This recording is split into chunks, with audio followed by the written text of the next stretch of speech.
In 2010, a group of elite special forces came together, and they're known as SEAL Team 6. They came together to begin 18 months of training.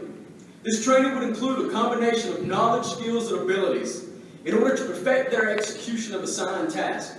While there was no current assignment, they trained relentlessly for various possibilities and situations.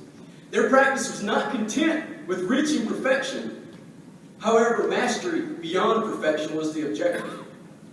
This is what we refer to as the overlearning theory. We want to be able to go beyond just being able to get it right, but until we cannot get it wrong.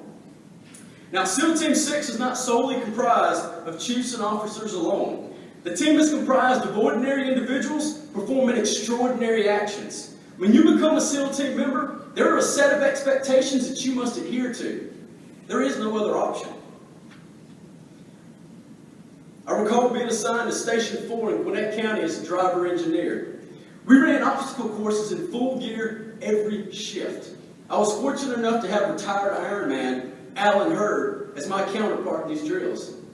He pushed me to be better. And as a team, we created a level of expectations amongst our crew where perception equaled reality.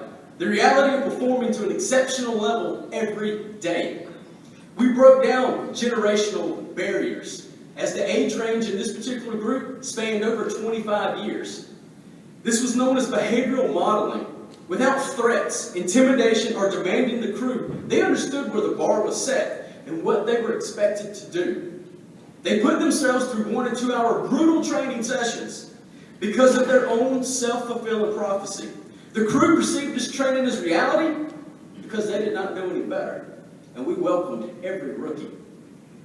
Now, it was not all just physical labor.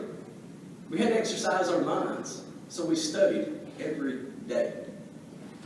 I made the decision in 2009 to begin my journey through the Georgia Smoke Diver program at the challenge of Smoke Daddy David Rhodes. I met David by chance at a Leaders State Fire Academy leadership program in Atlanta about a year before, and he just happened to read my very first article in fire engineering, Leadership from the Little Guy, and it had nothing to do with my height. As I stood on stage that day, he remembered my name, and I was probably fumbling for words, as I'll never forget my first instructor evaluation. Quote, "He has no business teaching," end of quote.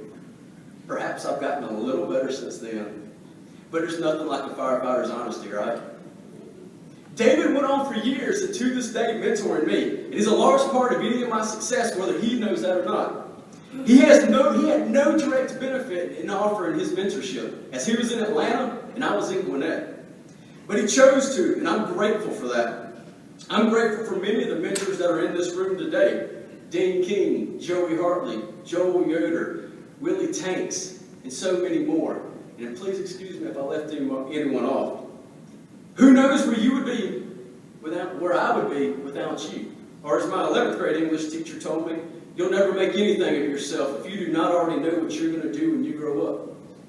Well, fortunately, firefighters never grow up. Whether you're 5 or 55, you're still playing with red lights and sirens, so I got her on that one.